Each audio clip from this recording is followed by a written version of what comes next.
চরণে আমার কোটি কোটি দণ্ডবৎ প্রণিপাত। গত রবিবার রামচন্দ্রের জন্মতিথি ছিল, কিন্তু প্রাকৃতিক দুর্যোগবশত ওই দিন আসতে পারেন এবং আপনাদের রামকথা শোনাতে পারেন। আজ আপনাদের সেই রামচন্দ্রের কথা শোনাবো। রামায়ণ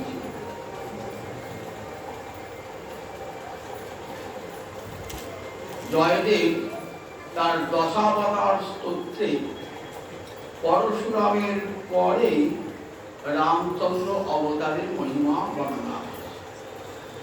বিতরসী দিক্ষুরণে দিকপতি কমনীয়ম দশমুখ মৌনী বলি রমণীয়ম কেশবধৃত রাম শরীর জয় জগদীশ।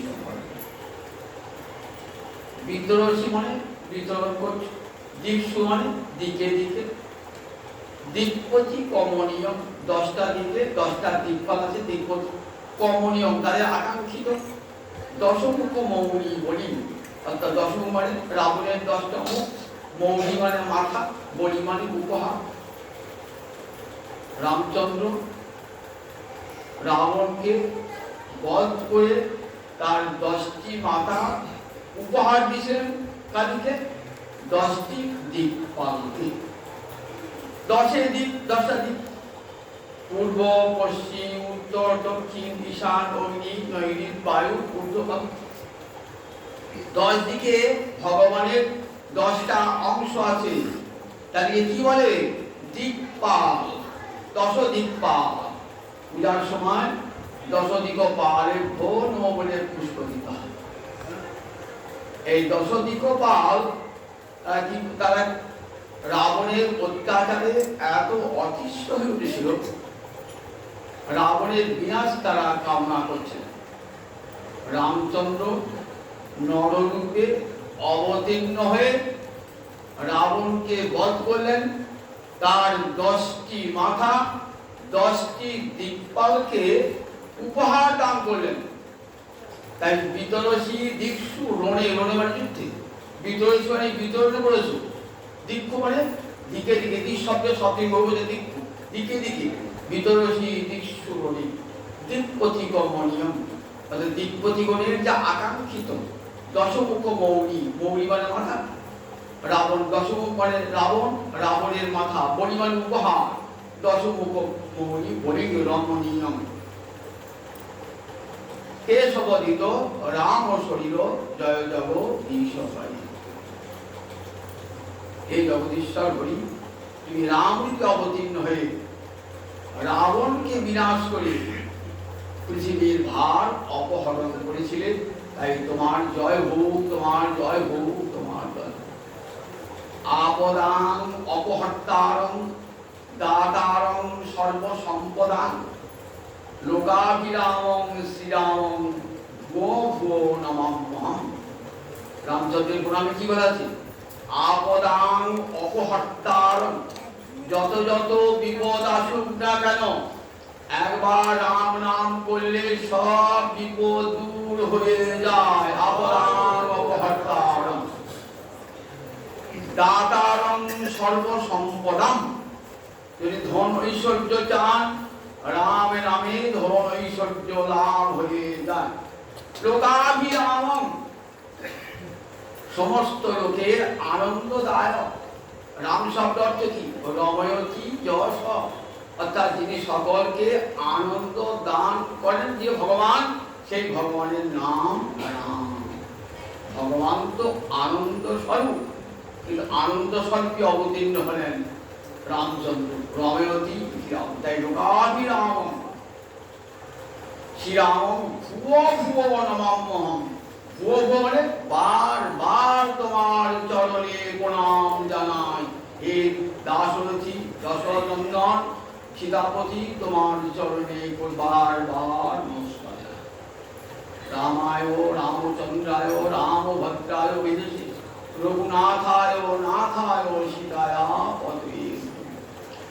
এই সীতাপতি, তোমার চরণে বার বার প্রণাম জানাই। এই রামচন্দ্রের মহিমার কথা শ্রীমদ্ ভাগবতে নবম স্কন্ধে সুখদেব মহারাজ পরীক্ষিতকে শোনাচ্ছে। দেখবেন ভাগবতের নবম স্কন্ধে সুখদেব বলছেন, মহারাজ আমি তো ভগবান রামচন্দ্রের কথা সুতং বর্ণিতং হি বিস্তরস তত্ত্বদর্শিভি,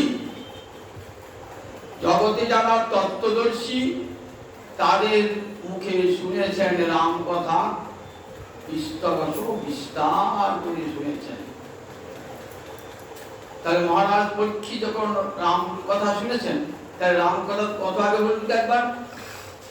কৃষ্ণের আবির্ভাব কাল কত? আজ থেকে 5000 বছর পূর্বে। রামায়ণ তার পূর্বে রামায়ণ। তাই রামায়ণ ভারতের আদি কাব্য, বাল্মীকি ভারতের আদি কবি। রামায়ণের পূর্বে কোন কাব্য রচিত হয় না। বেদ রচিত হয়েছিল, কিন্তু বেদের মন্ত্রকে শ্লোক বলা হয় না। বেদের ঋগ বলা কি বলা হয়? মন্ত্র বলা হয়। কতগুলি ঋগ নিয়ে একটি সূক্ত, কতগুলি সূক্ত নিয়ে একটি অনুবাদ, কতগুলি অনুবাদ নিয়ে একটি মণ্ডল। এমনি করে ঋগ্বেদে 10টা মণ্ডল আছে। এদিকে বলা হয় ঋগ, শ্লোক বলা হয় না, ঋগ বলা হয়। এদের ঋষি ছন্দ দেবতা আছে। যখনই এই মন্ত্রের উচ্চারণ করা হবে বেদ মন্ত্র, তখনই ঋষি ছন্দ দেবতা উল্লেখ করে মন্ত্র উল্লেখ করতে হয়। কিন্তু শ্লোকে তা না, শোক থেকে উৎপন্ন হয়েছিল, তাই এই ছন্দবদ্ধ পদ্যের নাম শ্লোক। শোক থেকে উৎপন্ন হয়েছিল। কি রকম দেখো, এখান থেকে বোঝা যায় যে রামচন্দ্রের শোকে, রামায়ণটা আর শোকেরই কাব্য। একদিন দেবর্ষি নারদ এসেছেন বাল্মীকির আশ্রম। কোথায় বাল্মীকি আশ্রমটা? তমসা নদীর তটে। তমসা গঙ্গারই একটা শাখার নাম তমসা নদী। সেই তমসা নদীর তীরে বাল্মীকির আশ্রম। সেখানে দেবর্ষি নারদ এসেছেন। নারদকে জিজ্ঞাসা করছেন, হে দেবর্ষি, জগতে এমন কোন মানুষ আছে, কোন দেবতা আছে যার মধ্যে সমগ্র গুণলক্ষ্মী বিদ্যমান, যিনি সত্যবাদী, জিতেন্দ্রিয়, রূপবান, ক্রোধে কালাগ্নি সম, বীর্যে বিষ্ণু সম, গাম্ভীর্যে সমুদ্র সম, ধৈর্যে হিমবান সম, এমন কোন পুরুষ, এমন কোন দেবতা পৃথিবীতে আছে? নারদ বললেন, দেবেষু অপি নবশ্যাম, দেবতাদের মধ্যে এমন কাউকে পাই না যার মধ্যে সমগ্র গুণলক্ষ্মী বিদ্যমান। মানুষের মধ্যে আছে, তিনি হলেন দশরথ নন্দন নরচন্দ্রমা রামচন্দ্র। যা যা গুণের কথা আপনি বললেন, সমস্ত গুণ সচর সর্বগুণ বেদ কৌশল্যানন্দ বর্ধন। তিনি সর্বগুণযুক্ত, কৌশল্যার আনন্দ বর্ধন কাশী। এই বলেন দেবর্ষি নারদ রামায়ণের রামচরিত্রে আনুকূল্যিক বর্ণনা করলেন 100 শ্লোকে আদিকাণ্ডে পৌঁছাতে। বলছেন, আমি একদিন বৈকুণ্ঠে গেলাম। বৈকুণ্ঠে গিয়ে নারায়ণকে দেখতে পেলাম না, দেখলাম তার পরিবর্তে 4 জন ধনুর্ধারী পুরুষ। লক্ষ্মীকেও দেখতে পেলাম না, তার পরিবর্তে এক অপূর্ব সুন্দরী রমণী। তখনই ভাবলাম, এবার নারায়ণ 4ই মূর্তিতে অবতীর্ণ হবেন পৃথিবীতে, আর লক্ষ্মীও আসবেন সীতা দেবী। বাল্মীকি নারদের মুখে এই রামচরিত্র শুনে চললেন কোথায়? তমসা প্রাতকালে তমসা নদীতে স্নান করতে। সঙ্গে আছেন কে? সঙ্গে আছেন ঋষি ভরদ্বাজ তার শিষ্য। জলের কলসি বসন নিয়ে গিয়েছেন, বললেন নাও আমি এইখানে স্নান করব। ঋষি স্নান করে উঠে আসছেন, দেখলেন কি সুন্দর শোভা তমসা নদীর তীরে, অপূর্ব শোভা, এমন প্রাকৃতিক শোভা ধরণী যেন একবার রূপ যেন ঝরে পড়ছে ধরণী দেবী। কি সুন্দর উদার আকাশ, সেই উদার মুক্ত আকাশে দুটো পক্ষী অর্থাৎ চক্রবাক আর চক্রবাকী ক্রৌঞ্চ আর ক্রৌঞ্চি ঘুরে বেড়াচ্ছে পরমানন্দে। এক যুগল পক্ষী বিহব যুগল ঘুরে বেড়াচ্ছে।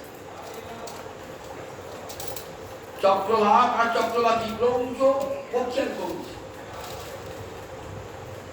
হঠাৎ দেখি ক্রৌঞ্চ পুরুষ পাখিটা সরবৃত্ত হয়ে বাল্মীকির চরণের কাছে রক্তাপ্লুত দেহ, যন্ত্রণায় ছটফট করছে, এখন মৃত্যু হবে। ঋষির প্রাণ করুণায় বিগলিত হয়ে গেল। কার এমন নিষ্ঠুর কাজ?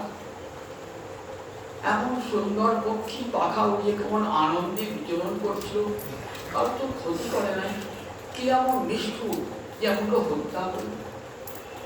কিছুক্ষণ পরেই দেখছেন এক রক্তচক্ষু ব্যাগ এসে বলছি এটি আমার স্বরে নিহত হয়েছে, আমারই পক্ষী।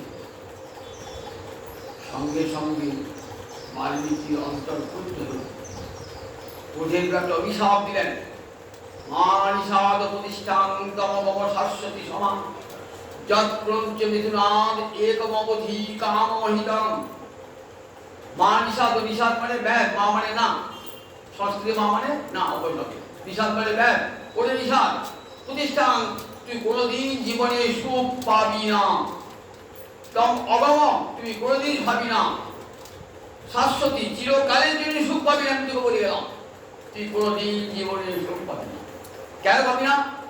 অপরের সুখকে হরণ করে কেউ নিজে সুখী হতে পারে? যে অপরের সুখকে হরণ করে সে কোনোদিনই নিজের সুখ পায় না, সুখী হয় না। ক্রৌঞ্চার ক্রৌঞ্চি আকাশ উড়ে বেড়াচ্ছিল, কি দোষ করেছিল ক্রৌঞ্চ পাখিটা? তুই তাকে হত্যা করলি, তার অপরাধ আছে কিছু?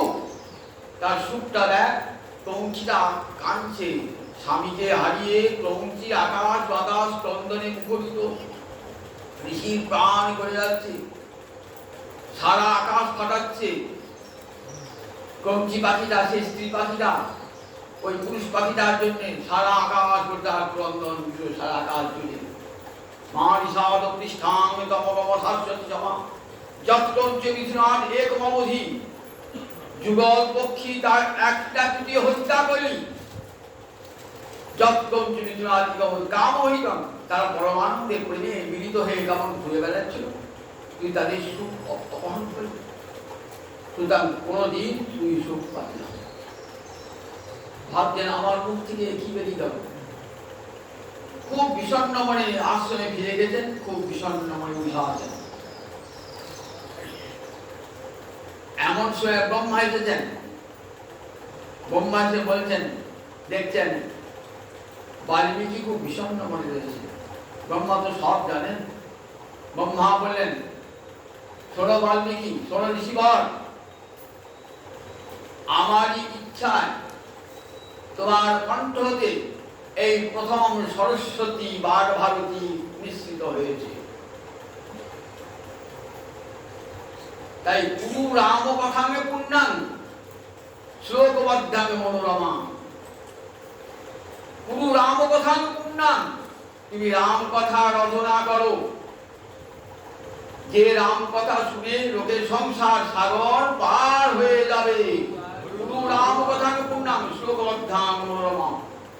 শ্লোকে শ্লোকে তাকে নিবদ্ধ করে রামচন্দ্রের মহিমা তুমি বর্ণনা করো। কতদিন থাকবে রাম কথা? যাবৎস্থাস্যন্তি গিরয় সরিতশ্চ মহিতলে তাবৎ রামায়ণী কথা লোকেষু প্রচলিষ্যতি। যতদিন পৃথিবীতে সরিত মানে নদী, গিরয় মানে পাহাড়, যাবৎস্থাস্যন্তি গিরয় সরিতশ্চ মহিতল মানে পৃথিবীতে যতদিন পৃথিবীতে নদী থাকবে, যতদিন পৃথিবীতে পাহাড় থাকবে, তাবৎ রামায়ণী কথা লোকেষু প্রচলিষ্যতি, ততদিন পর্যন্ত রাম কথা জগতে প্রচারিত হবে। যুগের পর যুগ পাল্টে গেছে। কোন ত্রেতা যুগে বসে রামায়ণ রচনা করেছিলেন বাল্মীকি, তারপর কত যুগ পেরিয়ে গেছে, আজ আমরা বিজ্ঞানের যুগে রয়েছি। দেখুন, তথাপি সেই রাম কথার কি মহিমা। আজও রাম, যেখানে রাম কথা হয় লক্ষ লক্ষ লোক বুঝে রাম কথা শুনে। এ কোনোদিনই যাবে না। যা সত্য তা ছিল, আছে, থাকবে, তাকে নড়াবার ক্ষমতা কারো না। ত্রিষু কালেষু সত্যং, যা তিন কালে সত্য হয়ে আছে। রাম রাম সত্য, সেই ত্রেতাযুগেও ছিল, আজও আছে, আবার ভবিষ্যতেও থাকবে। 7 কাণ্ডে রামায়ণ রচনা করলেন, 24,000 শ্লোক। প্রথম কাণ্ডের নাম আদি কাণ্ড বা বালকাণ্ড, শেষ কাণ্ডের নাম উত্তর কাণ্ড। অনুষ্টুপ ছন্দে সুন্দর শ্লোকে বাল্মীকি বর্ণনা করছেন। বাল্মীকি ভারতের তথা বিশ্বের আদি কবি, শুধু ভারতের নয়। আপনারা জানেন সারা বিশ্বের 4টে মহাকাব্য, রামায়ণ, মহাভারত, ইলিয়াড আর ওডিসি, গ্রীসের কাব্য ইলিয়াড আর ওডিসি, এই 4টের মধ্যে 2টো ভারতবর্ষে, রামায়ণ এবং মহাভারত। কত গৌরবের কথা বলুন একবার। আবার ইলিয়াড ও ওডিসি এই দুটো রামায়ণকে অবলম্বন করে এসেছে। যারা ইলিয়াড ওডিসি পড়েছেন তারা দেখবেন ঠিক রামায়ণের কাহিনীর আদলে ইলিয়াড রচনা হয়েছে। সীতাহরণ নিয়ে যেমন রামায়ণ রচিত, আমরা দেখি সেখানেও হেলেনকে নিয়ে ট্রয়ের যুদ্ধ হয়েছে, লঙ্কার যুদ্ধ হয়েছে সীতাকে নিয়ে, আবার হেলেনকে নিয়ে যুদ্ধ হয়েছে ট্রয়ের যুদ্ধ। এমনি করে দেখিয়েছেন পাশ্চাত্য পণ্ডিতেরা, দেখেছেন যে রামায়ণ সকলের আগে, তাই রামায়ণ আদি কবি বাল্মীকি। আদি কবি বাল্মীকি। নমিয়ামি কবি গুরু তব পদাম্বুজে বাল্মীকি, হে ভারতের শিরশ্চূড়ামণি। মাইকেল মধুসূদন দত্ত উল্টো রামায়ণ রচনা করেছে, উল্টো রামায়ণ। একবারে রামচরিত্রকে উল্টিয়ে দিয়েছিলেন রাবণকে। রাবণ আর রামকে সেখানে, রাবণ আর ইন্দ্রজিৎকে বড় করে তুলে ধরেছেন, রামচন্দ্রকে কাপুরুষ দুর্বল তা মানুষ বর্ণনা করেছেন। যুগের প্রয়োজন, কিন্তু সীতার চরিত্রটি আর পরিবর্তন করতে পারেন না।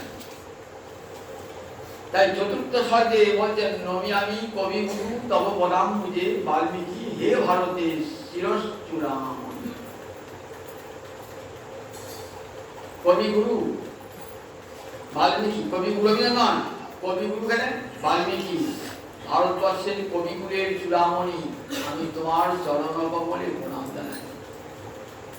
যখন সীতার চরিত্র অঙ্কন করছেন না, তখন মেঘনাথ বদের কাব্যের প্রণেতা মধুসূদন মনে করে নিজের মায়ের কথা, আর সীতার চরিত্রকে অন্যরূপ করতে পারেন না।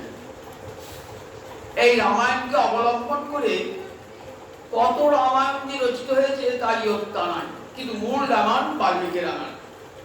মূল রামায়ণ হল বাল্মীকি রামায়ণ। কীর্তিবাসী রামায়ণে দেখবেন অনেক কাহিনী আছে যেগুলো বাল্মীকি রামায়ণে নেই। রামচন্দ্র চোখ উড়িয়ে দুর্গা পুজো করেছিল, রামচন্দ্র কোথাও দুর্গা পুজো করেন নাই, আর তার 108টা পদ্মের একটা অভাবে নিজের চোখটা উড়িয়ে দিয়েছেন, কোথাও নেই। রাম জন্মানোর পূর্বে রামায়ণ রচিত হয়েছিল, এ কথা কোথাও হয় নাই রামায়ণ। রামচন্দ্র বনবাস থেকে ফিরে এলেন, ফিরে এসে যখন অযোধ্যা রাজা হলেন, তখনই রামায়ণ রচিত হয়েছে। কারণ এরকম বহু কাহিনী দেখবেন কীর্তিবাসী আছে। আবার তুলসী গাছ আছে, এগুলো সব মূর্তি জলে মনোকল্পিত কথা আছে। মূল রামায়ণ বাল্মীকি রামায়ণ পড়লে সেখানে সব কাহিনী দেয়। এটা রামচন্দ্রের দুর্গা পূজাও নাই, আর রাম জন্মবার হাজার বছর পূর্বে রামায়ণ কথা বলা নাই। বাল্মীকি দস্যু রত্নাকর ছিলেন এ কথাও বলা নাই। বাল্মীকি ঋষি পুত্র বাল্মীকি। তাই মূল রামায়ণটি পড়লে এইসব ভুলগুলি ভেঙে যায়। রামায়ণকে অবলম্বন করে রামায়ণ এত জনপ্রিয়, যার ফলে বিভিন্ন রাজ্যে অঞ্চলে বিভিন্ন ভাষায় রামায়ণ রয়েছে। কিন্তু মূল রামায়ণ সংস্কৃত ভাষায়, সরল সংস্কৃত ভাষায় অনুষ্ঠিত সন্দেহ। সেখানে আমরা দেখি রাজা দশরথ অযোধ্যা রাজা। অযোধ্যাটা কোথায়? উত্তরপ্রদেশে, সরজু নদীর তীরে, কোশল রাজ্যের রাজধানী। কি সুন্দর বিরাট রাজধানী, সুন্দর সুন্দর অট্টালিকা, যা মনুনা মানবেন্দ্র নির্মিত পুরী। মানবরাজ মনু তৈরি করেছেন এই নগরী, বিরাট নগরী তৈরি করেছেন। সেই নগরীর এত চমৎকারিত্ব, তার কি সুন্দর বর্ণনা দিয়েছেন বাল্মীকি। রাজা দশরথ, যার 10 দিকে রথ চলত, সেখানে তার নাম ছিল দশরথ। একবারে পরাক্রমশালী রাজা, 10 দিকে তার রথ চলত। পুরমান শাস্ত্রজ্ঞ বেদবিদ এমন রাজা, সমস্ত গুণে গুণান্বিত রাজা ছিল। তার 3টি রানী, কৌশল্যা, সুমিত্রা, কৈকেয়ী। 3টি রানী আছেন বটে, কিন্তু 3টি রানীর মধ্যে কেউই সন্তান প্রসব করেন নাই। রাজা অন্তর বিষণ্ণতায় ভরা, এত বড় রাজ্য আমার অবর্তমানে কে এই রাজত্ব চালাবে, এই ভাবনায় দিন রাত বিষণ্ণ হয়ে থাকে। সুমন্ত্র, দশরথের 8 জন মন্ত্রীর মধ্যে একজন মন্ত্রীর নাম সুমন্ত্র। সুমন্ত্র সুন্দর মন্ত্রণা দান করতেন, তাই নাম সুমন্ত্র। দশরথ তাকে খুব বিশ্বাস করতেন। রথের সারথিও তিনি ছিলেন। রামচন্দ্রকে বনে তিনি রথে করে নিয়ে গেছেন, আবার সীতাদেবীকে নির্বাসন তিনি রথে করে নিয়ে গেছেন। সেই সুমন্ত্র বলেছেন যে, রাজা, আমি সনত কুমারের মুখে শুনেছি, সনত কুমার তো ব্রহ্মলোকের অধিবাসী। সনক, সনাতন, সনন্দন, সনত কুমার, সেই সনত কুমার তো ব্রহ্মলোকের অধিবাসী। তিনি আমাকে বলেছেন যে, দেখো কি করে সন্তান লাভ হবে। তা বললেন, যদি বিভাণ্ডক মুনির পুত্র ঋষ্যশৃঙ্গকে আনিয়ে পুত্রের যজ্ঞ করতে পারে। এইখানে বিভাণ্ডক মুনির পুত্র ঋষ্যশৃঙ্গের একটি সুন্দর কাহিনী আর বাল্মীকি আমাদের শুনিয়েছে। কশ্যপ মুনির পুত্র বিভাণ্ডক ঋষি, তার পুত্রের নাম ঋষ্যশৃঙ্গ। হরিণীর পেটে হয়েছিল বলে তার 2টো সিং ছিল, কিন্তু ঋষির পুত্র তো, তাই ঋষ্যশৃঙ্গ নাম। অপূর্ব সুন্দর এই ঋষ্যশৃঙ্গ দেখতে। পিতা আর পুত্রী থাকেন তপসা নদীর তীরে এক বনে। এই বিভাণ্ডক মুনির পুত্র ঋষ্যশৃঙ্গ জগতে পিতা ছাড়া আর অন্য কোনো পুরুষকেও চেনেন না। পৃথিবীতে নারী বলে কিছু আছে এটাও ঠিক না, কোনোদিন নারী দেখে না। পিতাকেই পুরুষ রূপে দেখেছে, আর কারোর সঙ্গে তার পরিচয় নাই পৃথিবী। পিতা সন্ধ্যাবেলায়, সকালবেলায় গিয়ে তপসা নদীর জলে গলা ডুবিয়ে তপস্যা করেন, রাত্রিবেলায় বাড়ি ফেরেন, সন্ধ্যাবেলায় বাড়ি ফেরেন, এসে আপন কুটিরে তপস্যা। কি করে সেই ঋষ্যশৃঙ্গ মুনিকে আনা যায়, তার দ্বারা কেমন করে পুত্রের যজ্ঞ করা যায়, কোনো তো উপায় নেই। তখন একটা উপায় উদ্ভাবন করলেন। কি উপায় উদ্ভাবন? এর আগে আমরা দেখি রাজা লম্বা দশরথের বন্ধু, তার রাজ্যে বৃষ্টিপাত হয় না বলে প্রায় 10 বৎসর অজন্মা, কোন শস্যাদি জন্মায় নাই, প্রজারা খাদ্যাভাবে আতুর উঠেছে। তখন তাকে এক ঋষি উপদেশ দেন যে বিভান্ত মুনির পুত্র ঋষ্যসিংহকে নিয়ে আসুন। রাজা কিভাবে আনবেন ঋষ্যসিংহ মুনিকে? মন্ত্রীরা আমরা ঠিক করবে কি করে ঋষ্যসিংহ মুনিকে আনা যায়। তখন নগরে যত সুন্দরী বনিতা, 12 বনিতা তাদেরকে নিয়ে এলেন, সুন্দর সাজিয়ে গুজিয়ে সুন্দর রূপে নিয়ে এসে নানাবিধ উপহার দিয়ে পাঠিয়ে দিলেন। মশা পাঠালেন। যখন বিভান্তক মুনি থাকে না, শুধু একা ঋষ্যসিংহ থাকে। যখন গিয়েছেন এই 12 বনিতারা, সুন্দরী উপসী 12 বনিতারা, তাদের রূপ থেকে অবাক হয়ে পৃথিবীতে এরা কারা? তিনি তো পিতা ছাড়া কেউ দেখেন নাই, অন্য কোনো পুরুষও দেখেন নাই, নারী বলে যে একটা জাতি আছে কিন্তু সে জানি অপূর্ব সুন্দরীকে এক দৃষ্টি তাকিয়ে আছেন, অতি পবিত্র নির্মল দৃষ্টিতে তাকিয়ে আছেন, যে দৃষ্টিতে হৃদয়ের সমস্ত পাপ কালিমা দূরীভূত হয়ে যায়। সারা জীবনের তপস্যার ফল ওই চক্ষু দিয়ে নির্গত হচ্ছে। 12 বনিতারা এলেন, নৃত্যগীত করলেন, ঋষ্যসিংহ মুনিকে বড় উপহার দিলেন। ঋষ্যসিংহ তাদের বড় আদর আপ্যায়ন করলেন, বলেন আমি এই বনে একা থাকি, আমার পিতাও থাকেন না, সারাদিন কারোর সঙ্গে কথা বলতে পারি না, আপনারা মাঝে মাঝে আসুন।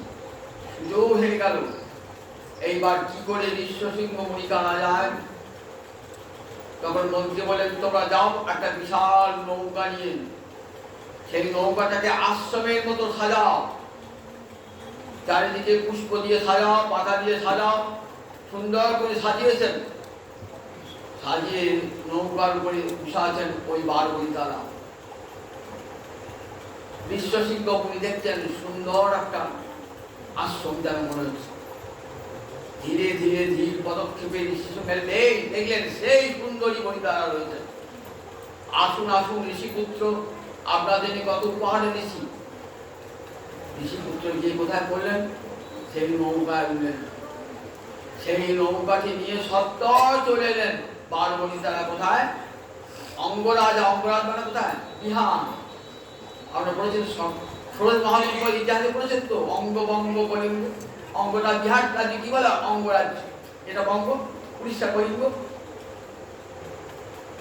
অঙ্গরাজ লম্পার পরম আদরে নিয়ে এলেন।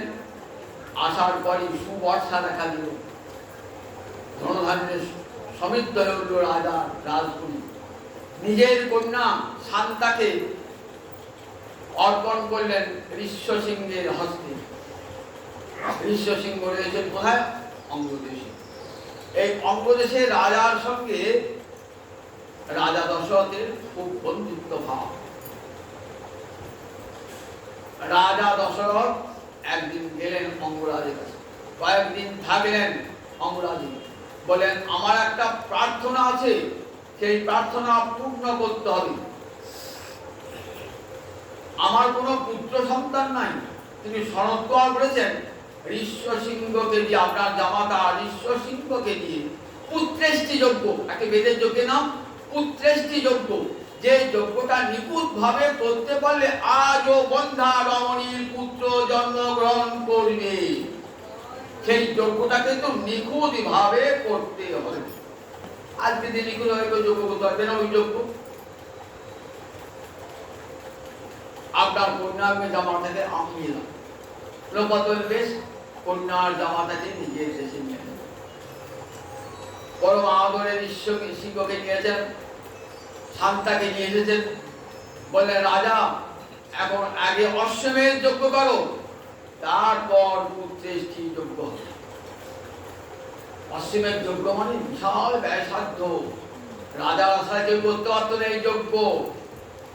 1 বছর আগে থেকে তার প্রস্তুতি। বহু রাজ্যে রাজারা আসবেন, বহু অতিথি আসবেন, তার জন্য ঘর বাড়ি সরযুক্তি তৈরি হচ্ছে, বিশাল জায়গা নিয়ে বিশাল হোম কুণ্ড রচিত হচ্ছে। ঘোড়া ছেড়ে দিয়েছেন চৈত্র মাসে, পরে চৈত্রতে এসেছেন ঘোড়া, সেই ঘোড়া কেউ আটকায় নাই। মহা ধুমধাম করে অশ্বমেধ যজ্ঞ হয়ে গেল। এরপরে হবে পুত্রেষ্টি যজ্ঞ, এই সম্পাদন করবে ঋষ্য সিংহ। পুত্রেষ্টি যজ্ঞ হবে। পুত্রেষ্টি যজ্ঞে দশরথ আহুতি দান করছেন, বেদ মন্ত্র উচ্চারণ করে যথাসময়ে অগ্নিকুণ্ড হতে এক কৃষ্ণবর্ণের পুরুষ উঠে দেন। একটি সোনার পাত্র, রূপোর ঢাকনা দেওয়া, পায়স সাথে করে নিয়ে রাজাকে দিলেন। রাজা রানীগণকে এই পায়স ভোজন করে তোমার সন্তান। দশরথ যজ্ঞান্ত স্নান করলেন। যজ্ঞান্ত স্নান করে, যজ্ঞান্ত স্নান কি অবভূত স্নান, স্নান করে শুদ্ধ হয়ে সেই পায়স চা তিন রানীর মধ্যে কেমন ভাগটা করলেন একবার দেখুন। অর্ধেক ভাগটা পায়সে দিলেন কৌশল্যাকে, বাকি অর্ধেকটা থাকলো, সেই অর্ধেকের খানিকটা অর্ধেকটা দিলেন সুমিত্রাকে। এবার বাকি অর্ধেকটা তো কইকেই পাওয়াটা থাকে, কইকেইকে দিলেন না, সেটা আবার দুভাগ করলেন। দুভাগ করে এক ভাগ সুমিত্রাকে, এক ভাগ করে। এর মধ্যে একটা বড় রাজনীতি আছে। এই যে 22 ভাগ না, এই 22 ভাগটার মধ্যে অন্ধ্রবল একটা রাজনীতি আছে। কেন বলুন? কইকেইকে রাজা দশরথের বরাবর কইকেয়ীর একটা সন্দেহের দৃষ্টি ছিল। যদিও কইকেয়ী খুব সুন্দরী, তিন রানীর মধ্যে কইকেয়ী খুব সুন্দরী, রাজার মন ভোলাতো। রাজা অধিকাংশ সময় ওই কইকেয়ী ঘড়ি কাটাতেন সুন্দরী হই, কিন্তু মনে মনে একটা ভয় ছিল। কেন? কইকেয়ীর পিতার নাম ছিল অশ্বপতি। যদি অশ্বপতি কোনোদিন তার কোন সম্পর্ক যুক্ত হয়ে যদি আমার রাজ্য আক্রমণ করে, কাজে ভাগের সময় কইকেয়ীকে দিলেন 1/8 ভাগ, কইকেয়ী দিলেন। সুমিত্রা 2 ভাগ পেল, আর কৌশল্যা অর্ধেক ভাগ। এই অর্ধেক ভাগের জন্য শ্রী বিষ্ণু অর্ধেক রূপে, অর্ধাংশ রূপে আবির্ভূত হলেন কৌশল্যার গর্ভে। তথাকালে 12টি মাস গর্ভে রয়েছেন। 12 মাস গর্ভ থাকে কদিন? 9 মাস 10 দিন। তো রাম লক্ষ্মণ ভরত শত্রুঘ্ন গোবিন্দ, ভরত তো গোবিন্দই 4 পুত্রতে এসেছেন। মায়ের পেটে রইলেন 12টি মাস। চৈত্র মাসের শুক্লপক্ষের নবমী তিথিতে পুনর্বসু নক্ষত্রে ভগবান রামচন্দ্র আবির্ভূত হলেন। তার একদিন পরে কইকেয়ীর গর্ভবতী ভরতের জন্ম, আর তার 2 দিন পরে সুমিত্রার গর্ভবতী যমজ পুত্র লক্ষ্মণ আর শত্রুঘ্ন। রাজা দশরথের তো আনন্দের সীমানা। 4 পুত্র হয়েছেন শ্রী ভগবানের 4 অংশে বিভক্ত। চোখে বলছি মহারাজ, ভগবান এবার 4 অংশে বিভক্ত হয়ে এসেছেন। আর বিষ্ণুর অর্ধাংশ রামচন্দ্র,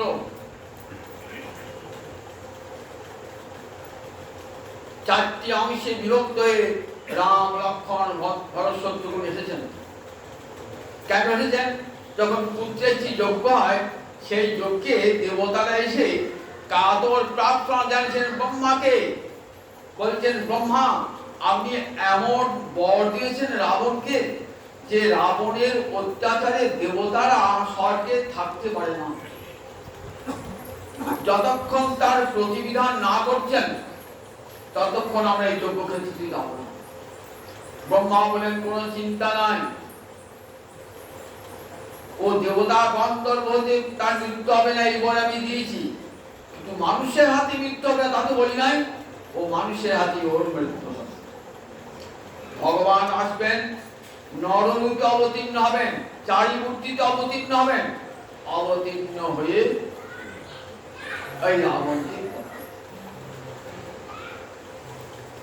ধীরে ধীরে 4টি সন্তান বৃদ্ধি হতে লাগলো। বাল্মীকি কিন্তু রামচন্দ্রের বাল্যলীলা তেমন বর্ণনা করেন। আমরা কি তুলসীদাসজি রামচরিত মানুষের রামচন্দ্রের অনেক বাল্যলীলার কথা।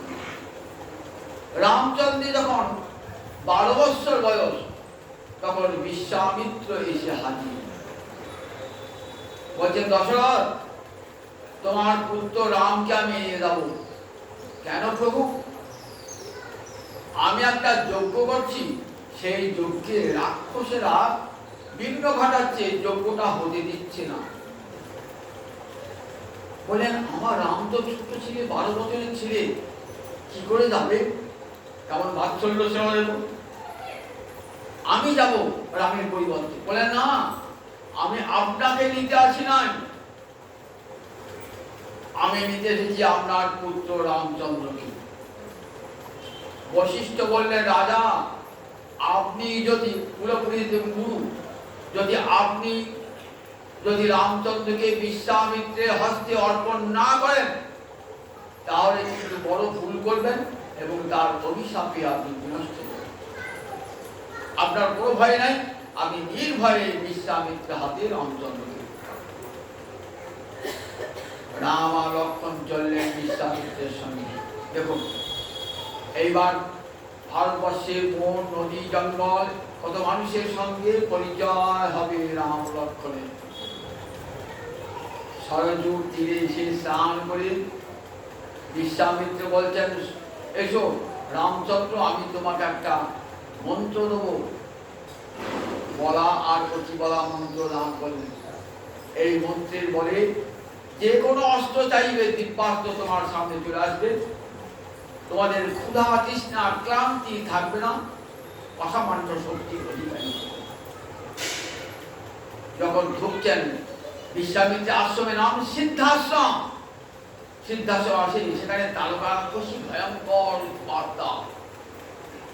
গোটার এলাকাকে সে কেমন করে গেছে, অন্ধকারে আচ্ছন্ন করে গেছে। যত হিংস্র দানবীয় রাক্ষস সেখানে বিরাজ করেছে। তারকা নারী। বিশ্বামিত্র বলেন, দেখো, নারী বধে এখানে ভীত হয়েও না, তুমি তো রাজা, রামচন্দ্র মর্যাদা পুরুষোত্তম, রাজ ধর্মের মর্যাদা তোমাকে রক্ষা করতে প্রথম থেকে শেখাচ্ছেন। তুমি তো রাজা হবে, নারী বধে কোনো পাপ হবে না। তারকা রাক্ষসীকে বধ করলেন, তার পুত্র মারিচকে কিন্তু বধ করলেন না। মারিচ পরবর্তীকালে মারিচ সন্ন্যাস গ্রহণ করেছিল। মারিচের প্রতি খুব মমতা ছিল রামচন্দ্রের। মারিচকে একবার 800 মাইল দূরে বানের দানে নিক্ষেপ করলেন, সুবাহুকে হত্যা করলেন। হত্যা করে ঋষি যজ্ঞ 6 দিন ঋষি মৌন হয়ে থাকলেন, যজ্ঞ সম্পূর্ণ হয়ে গেল। বিশ্বামিত্রের কাজ শেষ হলো, চলো এইবার তোমাকে নিয়ে যাবো কোথায়? মিথিলায় নিয়ে যাবো, চলো সেখানে একটা হরধর্ম আছে, তোমাকে দেখাও। রাম আর লক্ষ্মণ আসছেন, আগে আগে বিশ্বামিত্র আসছেন, আরো অনেক ঋষিরা আসছেন। এই যদি পথে একটা আশ্রম, নির্জন আশ্রম। বিশ্বামিত্র জানো এই আশ্রমটা কার ছিল? গৌতম ঋষির আশ্রম ছিল। গৌতম ঋষির পত্নীর নাম ছিল অহল্যা, ব্রহ্মার কন্যা অহল্যা। অহল্যা মানে, হল মানে কুৎসিতা, কোন প্রকার কুৎসিতা তার মধ্যে ছিল না। ব্রহ্মা পৃথিবীর সব সৌন্দর্যকে নিয়ে এই তিলোত্তমা, এই অহল্যাকে নির্মাণ করেছিলেন। কার হাতে অর্পণ করেছিলেন? জিতেন্দ্রীয় পুরুষ গৌতমের হস্তে অর্পণ করেছি, গৌতমের হস্তে। ইন্দ্র কি করেছিলেন? গৌতমের চতুষ্পাঠীতে পড়তে দেন। গুরুপত্নীকে দেখে এই দেবরাজ ইন্দ্র পাগল হয়ে যান। কি করলেন? গৌতমের রূপ জড়িয়ে এসে অহল্যাকে ধর্ষণ করেছিলেন। যখন বেরিয়ে যাচ্ছেন, তার শরীরকে হত্যা করে পথিমধ্যে দেখা গৌতম ঋষির সঙ্গে। গৌতম তো ঋষি বুঝতে পেরেছেন যে আমার স্ত্রীর সতীত্ব নাশ করেছো তুমি, আমি তোমাকে অভিশাপ দিলাম। কি অভিশাপ দিলাম? তুমি একদিন মানুষের হস্তে পরাজিত হবে। ব্রহ্মা অভিশাপ। এবং তোমার স্বর্গরাজ্য কখনো স্থির থাকবে না। অসুরদের অত্যাচারে বারবার তুমি উপদ্রুত হবে, আর তোমার অঙ্গে সহস্র যোনি চিহ্ন হবে। সহস্র যোনি চিহ্ন নিয়ে ইন্দ্র বেরোন কি করে? তখন দেবতারা সব ভগবানকে বললেন যে সহস্র যোনি চিহ্ন নিয়ে আমাদের রাজাই তো আবার বেরোতে পারছেন না। সহস্র যোনির মধ্যে কি বলেন? সেই যোনিকে চক্ষুতে পর্যন্ত বলেন। দেবরাজ ইন্দ্র সহস্র লোচন হয়ে গেল দেবরাজ ইন্দ্র। এরপরে ব্রহ্মা থেকে অভিশাপ দিয়েছিলেন, ব্রহ্মা তুমি আমার কন্যা অহল্যার সতীত্ব নষ্ট করেছো, তাই দেখো তুমি বারবার তুমি স্বর্গ থেকে বিচ্যুত হবে এবং অসুরেরা তোমার অত্যাচার করবে, তোমার ইন্দ্রপদ স্থায়ী হবে না। আমরা দেখি রামায়ণে রাবণ আর ইন্দ্রজিৎ কি করেছেন? রাবণের পুত্র ইন্দ্রজিৎ ইন্দ্রকে বেঁধে এনে মর্তের কারাগারে দিয়েছে। মর্তের কারাগারে স্বর্গের দেবতাকে নিয়ে এসে, তাই নাম হলো ইন্দ্রজিৎ। রাবণের পুত্র ইন্দ্রকে জয় করেছেন, তাই নাম হয়ে গেল বাসব বিজেতা ইন্দ্রজিৎ। ইন্দ্রপদ তার স্থির থাকে না, বারবার অত্যাচারিত হয়েছে। অহল্যার গৌতম মুনি জানতে পেরেন যে স্ত্রীকে কি বললেন? তুমি শিলাভূত, তুমি শিলা হয়ে এখানে থাকো, পাপিষ্ঠা দুরাচারিণী, তুমি শিলা হয়ে থাকো এখানে। বিষ্ণু ক্ষমাশীল, ত্রেতাযুগে রামচন্দ্র যখন অবতীর্ণ হবেন, রামচন্দ্রের চরণ স্পর্শে তুমি আবার প্রাণ ফিরে পাবে, তোমার সব পাপ কালিমা ঘুচে যাবে। বিশ্বামিত্র বলেন চলো রামচন্দ্র একবার চলো আশ্রমে। রামচন্দ্র আশ্রমে গেলেন, আশ্রমে রামচন্দ্র গেলেন, রামচন্দ্রের চরণ স্পর্শে আবার অহল্যা পাশানি অহল্যা মুক্তি লাভ করলেন। অহল্যা রামচন্দ্রকে স্তব করেছেন, রামচন্দ্র অহল্যাকে স্তব করেছেন। গৌতম মুনি এসেছেন, আবার গৌতম মুনি এসে নিজ স্ত্রীকে আবার ফিরে এনেছেন। জগৎকে দেখালেন নারী জোরপূর্বক যদি কেউ সতীত্ব হরণ করে তাতে নারীর সতীত্ব হানি হয় না, তার আত্মাকে কলঙ্কিত করতে পারে না, কারণ দেহটা নারী জাতির সবসময় নিজের অধীন নয়, কিন্তু মনটা তো তার অধীন। যার মনটা গৌতমের প্রতি আকৃষ্ট, সে মনে তো কোনো কালী বানায়। তাই আবার গৌতম মেনে নিলেন পাশাকে হরণ। দেখুন সীতা হরণের সময় বলেছিলেন সীতাকে বলে তুমি রাবণ তোমাকে করে চাপিয়েছে, আমি তোমাকে গ্রহণ করবো না, সীতা উদ্ধার করবো। সীতাও বলেছেন দেহটা আমার অধীন নয়, আমি নারী জাতি, স্বাভাবিকভাবেই শক্তিটাকে দুর্বলা, কিন্তু আমার চিত্ত সব সময় আমার নিজের অধীন। আমি কখনো রামার অন্য কমপি ন কাময়ী, রামচন্দ্র ছাড়া আমি জীবনে কাউকেও কামনা করি না, কামনা করি না, কামনা করি না।